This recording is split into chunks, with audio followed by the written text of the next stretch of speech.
जय हिंद दोस्तों। आज के क्लास में पॉलिटिकल साइंस के मोस्ट वीवीआई क्वेश्चन को करने वाले हैं।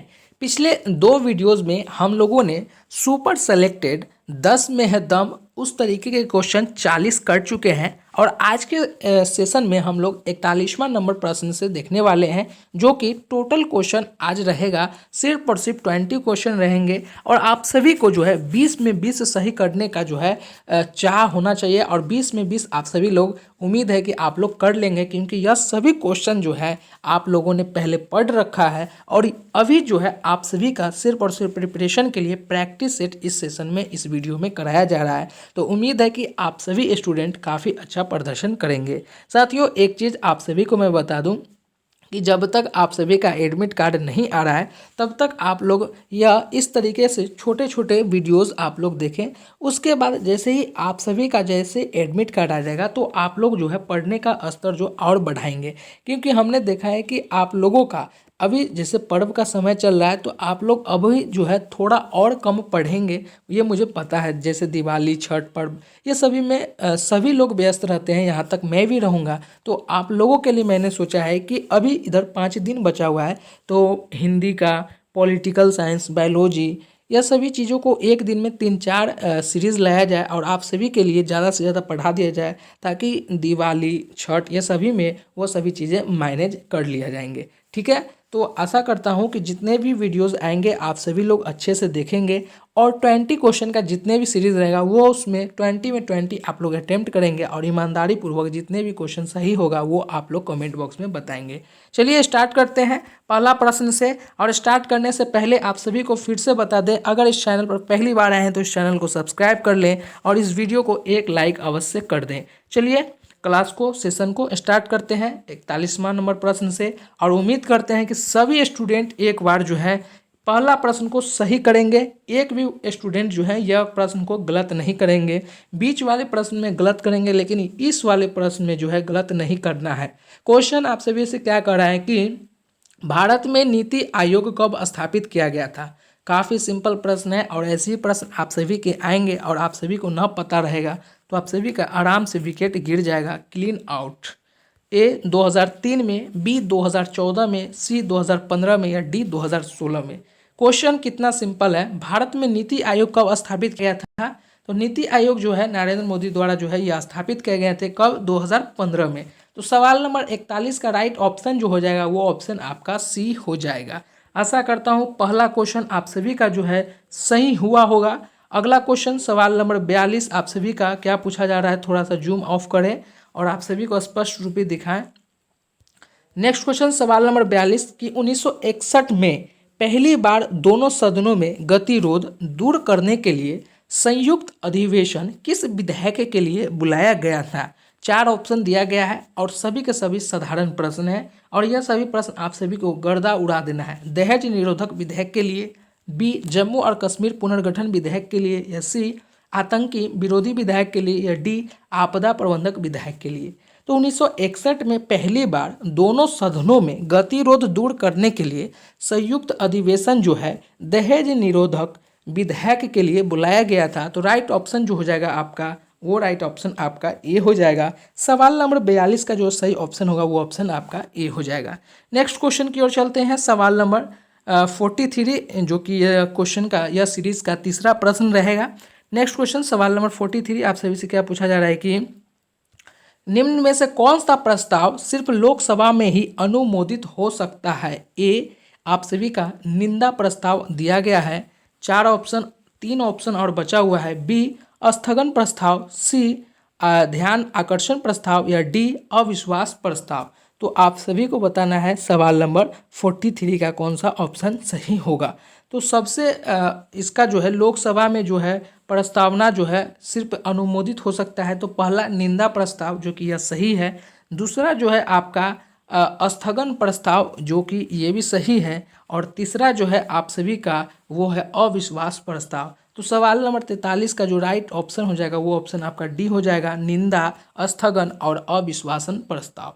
चलिए नेक्स्ट क्वेश्चन की ओर चलते हैं। सवाल नंबर 44 और 43 में मतलब 3 क्वेश्चन आप लोगों ने कंप्लीट किया है। 3 में कितना प्रश्न सही किए हैं, 1 या 3 में 3, कमेंट बॉक्स में ज़रूर बताएं।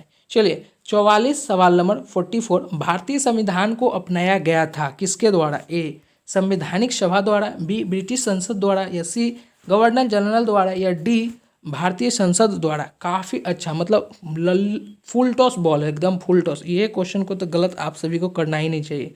भारतीय संविधान को अपनाया गया था संवैधानिक सभा द्वारा। सवाल नंबर 44 का जो राइट ऑप्शन हो जाएगा वो ऑप्शन आपका जाएगा। नेक्स्ट क्वेश्चन, सवाल नंबर 45 आप सभी से क्या पूछा जा रहा है कि पंचायती राज जो विषय है यह किस स्तर का विषय है? ए समवर्ती सूची का, बी संघ सूची का, या सी राज्य सूची का, या डी शेषाधिकार सूची का। एकदम फुल टॉस बॉल है, इसको भी एकदम छक्के मारिएगा आप लोग। पंचायती राज विषय जो है वो है राज्य सूची का। सवाल नंबर 45 का जो राइट ऑप्शन होगा वो होगा सी। और हम लोगों ने 5 क्वेश्चन कंप्लीट कर लिया है और टोटल 15 क्वेश्चन और बचा हुआ है। 5 में 5 बहुत सारे स्टूडेंट कर रखे होंगे। चलिए नेक्स्ट क्वेश्चन, थोड़ा सा जूम ऑफ किया जाए यह प्रश्न को, है ना।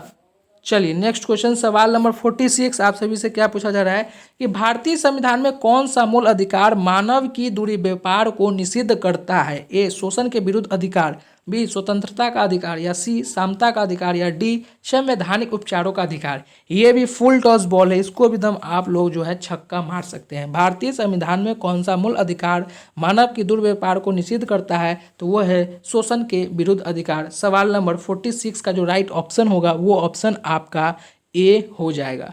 नेक्स्ट क्वेश्चन की ओर चलते हैं। सवाल नंबर 47 आप सभी से क्या पूछा जा रहा है कि उच्च न्यायालय के न्यायाधीशों को उनका कार्यकाल समाप्त होने से पहले की अक्षमता अथवा सिद्ध कदाचार के आधार पर उनके कार्यकाल से किसके द्वारा हटाया जा सकता है? ए भारत के मुख्य न्यायाधीश को न्यायाधीश के द्वारा, या बी उच्च न्यायालय के मुख्य न्यायाधीश के द्वारा, या सी सांसद के दोनों सदनों की सिफारिश पर राष्ट्रपति द्वारा, या डी विशेष बहुमत साहित्य संसद के दोनों सदनों द्वारा। तो देखिए, उच्च न्यायालय के न्यायाधीशों को उनके कार्यकाल के समाप्त होने से पहले अगर वो किसी प्रकार के अत्याचार किए हुए हैं तो उनके आधार पर जो है उनको जो सज़ा दिया जा सकता है वो दिया जा सकता है संसद के दोनों सदनों के सिफारिश पर राष्ट्रपति के द्वारा यह सज़ा को दिया जा सकता है। तो सवाल नंबर 47 का जो ऑप्शन हो जाएगा वो ऑप्शन आपका सी हो जाएगा। चलिए अगला क्वेश्चन, सवाल नंबर 48 क्या आप सभी से पूछा जा रहा है कि संविधान सभा का प्रथम अधिवेशन किसकी अध्यक्षता में संपन्न हुआ है? 4 ऑप्शन दिया गया है, जवाहरलाल नेहरू, डॉक्टर राजेंद्र प्रसाद, या सी सच्चिदानंद सिन्हा, या डी सरदार वल्लभ भाई पटेल। तो आप सभी जानते हैं कि संविधान सभा का प्रथम जो अधिवेशन जो हुआ है वो सच्चिदानंद सिन्हा की अध्यक्षता में संपन्न हुआ है। ये भी लॉलीपॉप क्वेश्चन था। सवाल नंबर 48 का राइट ऑप्शन जो है वो आपका सी हो जाएगा। नेक्स्ट क्वेश्चन की ओर चलते हैं। सवाल नंबर 49 आप सभी से क्या पूछा जा रहा है कि किस समिति ने पंचायती राज चुनावों में राजनीतिक दलों की सहभागिता की अनुशंसा की है? ए सादिक अली समिति, बी GL व्यास समिति, या सी अशोक मेहता समिति, या डी हेंगड़े समिति। तो अशोक मेहता समिति जो है पंचायती राज चुनावों में राजनीतिक दल की सहभागिता की अनुशंसा की है। तो आपका राइट ऑप्शन सवाल नंबर 49 का जो ऑप्शन हो जाएगा वो ऑप्शन आपका सी हो जाएगा। चलिए नेक्स्ट क्वेश्चन की ओर चलते हैं। सवाल नंबर 50, भारतीय संविधान को केंद्रीयकृत प्रवृत्तियों वाला संघ के रूप में किसने परिभाषित किया है? केसी वेयर ने, बी मॉरिस जोन्स ने, सी आइवर जेनिक्स ने, या डी ग्रानविल ऑस्टिन ने। तो सवाल नंबर 50 का जो सही ऑप्शन हो जाएगा, भारतीय संविधान को केंद्रीयकृत प्रवृत्तियों वाला संघ के रूप में परिभाषित जो किया है वो है आइवर जेनिक्स। सवाल नंबर 50 का जो सही ऑप्शन होगा वो ऑप्शन आपका सी होगा। और टोटल हम लोगों ने 10 क्वेश्चन को कंप्लीट कर लिया है और लगभग 10 में 10 स्टूडेंट जो हैं वो सही किए होंगे। और बहुत सारे ऐसे स्टूडेंट होंगे जो 10 में 8 किए होंगे, कोई 9 किए होंगे, कोई 5 किए होंगे। और जिन्होंने 5 से अभी तक कम किया है उनका कोई कल्याण नहीं है, उनका अभी भी कोई उपाय नहीं है। अगर आप लोगों का 5 से कम हो रहा है तो आप लोग यह वीडियो न देखें, आप लोग बुक को उठाएं और सिलेबस पर पहले फोकस करें। अगर आप लोगों को 5 से कम ऐसे प्रश्न अगर सही हो रहे हैं तो जी हाँ। चलिए नेक्स्ट क्वेश्चन की ओर चलते हैं। सवाल नंबर 51 आप सभी से क्या पूछा जा रहा है? 51 आप सभी से क्या पूछा जा रहा है कि उपराष्ट्रपति के निर्वाचक मंडल में होते हैं? ए दोनों सदनों के निर्वाचित सदस्य, बी दोनों सदनों के निर्वाचित एवं मनोनीत सदस्य, या सी राज्यसभा के निर्वाचित सदस्य, या डी राज्यसभा के निर्वाचित एवं मनोनीत सदस्य। सवाल नंबर 51 का जो राइट ऑप्शन हो जाएगा कि उपराष्ट्रपति के निर्वाचक मंडल में जो होते हैं वो होते हैं दोनों सदनों के निर्वाचित सदस्य। तो राइट आंसर आपका हो जाएगा सवाल नंबर 51 का ए। नेक्स्ट क्वेश्चन, सवाल नंबर 52 आप सभी से पूछा जा रहा है। सवाल नंबर 52 आप सभी से पूछा जा रहा है कि भारत के संविधान का अनुच्छेद 56 क्या कहता है? ए भारत के राष्ट्रपति के निर्वाचन से, बी भारत के राष्ट्रपति की विधायी शक्तियों से, या सी भारत के राष्ट्रपति के कार्यकाल के प्रावधान से, या डी भारत के राष्ट्रपति के आपातकाल शक्तियों से। तो सवाल नंबर 52 भारत के संविधान का अनुच्छेद 56 जो कहता है भारत के राष्ट्रपति के कार्यकाल। सवाल नंबर 52 का राइट ऑप्शन आपका हो जाएगा सी। ठीक है, नेक्स्ट क्वेश्चन की ओर चलते हैं। सवाल नंबर 53 आप सभी से क्या पूछा जा रहा है कि अधिकारों का आदर्शवादी सिद्धांत मनुष्य के किस लिए है? सामाजिक विकास पर बल देता है, आर्थिक विकास पर बल देता है, या दो ऑप्शन और दे रखा है आप सभी का, दो ऑप्शन और क्या दे रखा है, नागरिक विकास बल देता है या नैतिक विकास बल देता है। तो आप सभी जानते हैं सवाल नंबर अधिकारों का आदर्शवादी सिद्धांत जो है मनुष्य के नैतिक विकास पर बल देता है। तो आपका राइट ऑप्शन जो हो जाएगा वो राइट ऑप्शन आपका 53 का डी हो जाएगा, है ना। चलिए नेक्स्ट क्वेश्चन आप सभी का क्या पूछ रहा है। सवाल नंबर 54 आप सभी से क्या पूछा जा रहा है कि निम्न में से कौन सी भारतीय संविधान की मुख्य विशेषताएं नहीं है? ऑप्शन दे रखा है, आप लोग गर्दा गर्दा मचा देंगे। 14वां नंबर क्वेश्चन आप सभी के लिए जा रहा है और 14 में 14 आप लोग सही किए होंगे क्योंकि यह सभी प्रश्न लॉलीपॉप प्रश्न था। कहा जा रहा है कि कौन सी भारतीय संविधान की मुख्य विशेषताएं नहीं है? लिखित संविधान और संविधान की सर्वोच्चता, मौलिक अधिकार, सरकार का अध्यात्मक रूप, या नीति निर्देशक सिद्धांत। तो भारतीय संविधान की मुख्य विशेषताएं नहीं है वो है सरकार का अध्यात्मक रूप। सवाल नंबर 54 का जो राइट ऑप्शन हो जाएगा चेला जी वो हो जाएगा आपका सी। नेक्स्ट क्वेश्चन सवाल नंबर 55 लॉलीपॉप और फुल टॉस बॉल। लॉलीपॉप और फुल टॉस बॉल है, इसे आप लोग गर्दा उड़ा देंगे। जी हाँ, प्रश्न काल के ठीक बाद के समय को हम शून्य काल कहते हैं। ऑप्शन और देखना ही नहीं है, प्रश्न काल के ठीक बाद के समय को हम शून्य काल कहते हैं। ठीक है, नेक्स्ट क्वेश्चन सवाल नंबर 56 काफ़ी लॉलीपॉप क्वेश्चन। बिहार में कुल संसदीय निर्वाचन क्षेत्रों की संख्या कितनी है? 35, बी 40, सी 42 या डी 48। तो आप सभी जानते हैं टोटल कितने हैं बिहार में कुल संसदीय निर्वाचन क्षेत्रों की संख्या, तो वह है 40। सवाल नंबर 56 का राइट ऑप्शन जो हो जाएगा वो हो जाएगा आपका बी। नेक्स्ट क्वेश्चन सवाल नंबर 57 17 नंबर क्वेश्चन को हम लोग कंप्लीट करने वाले हैं अभी।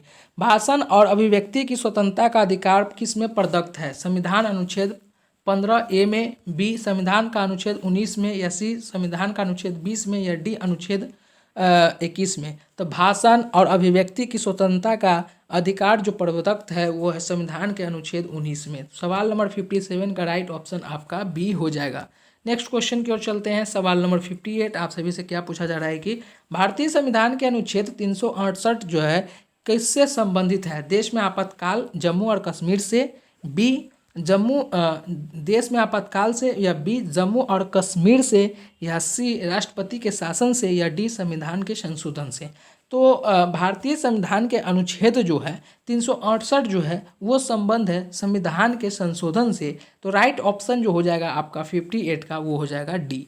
नेक्स्ट क्वेश्चन की ओर चलते हैं। सवाल नंबर 59 आप सभी से क्या पूछा जा रहा है कि राज्य के राज्यपाल को अध्यादेश जारी करने की शक्ति प्रयुक्त की जाती है? ए राज्य सूची पर, बी समवर्ती सूची पर, या सी राज्य एवं समवर्ती सूची पर, या डी संघ राज्य एवं समवर्ती सूची पर। तो इसका राइट ऑप्शन हो जाएगा राज्य के राज्यपाल को अध्यादेश जारी करने की शक्ति प्रयुक्त की जा सकती है राज्य सूची पर। तो सवाल नंबर 59 का राइट ऑप्शन जो हो जाएगा वो ऑप्शन आपका ए हो जाएगा। चलिए नेक्स्ट क्वेश्चन और लास्ट क्वेश्चन हम लोग करने वाले हैं। आप लोग कितने क्वेश्चन सही कर चुके हैं ये कमेंट बॉक्स में ज़रूर बताएंगे। भारत की विदेश नीति आधारित है? ए गुट निरपेक्षता की नीति पर, बी अलगाव की नीति पर, या सी विश्व पर प्रभुता की नीति पर, या डी हस्तक्षेप की नीति पर। तो भारत की विदेश नीति जो है वो आधारित है गुट निरपेक्षता की नीति पर सवाल नंबर 60 का जो राइट ऑप्शन होगा वो ऑप्शन आपका ए होगा। साथियों, अभी हम लोगों ने 20 क्वेश्चन को कंप्लीट कर लिया है। आप लोगों ने 20 क्वेश्चन में कितना क्वेश्चन सही किया है वो कमेंट बॉक्स में बताएंगे। और आप लोगों ने अगर इस चैनल को सब्सक्राइब नहीं किया है तो चैनल को सब्सक्राइब कर ले, क्योंकि इस पे महा VVI most important question, super selected question, 10 में है दम, यह सभी सीरीज चलाए जा रहे हैं। तो आप सभी लोग नए हैं तो चैनल को सब्सक्राइब कर लें। अगर चैनल को सब्सक्राइब कर लें तो इस चैनल को एक लाइक ज़रूर कर दें। फिर मिलते हैं एक नई वीडियो में, जब तक के लिए जय हिंद।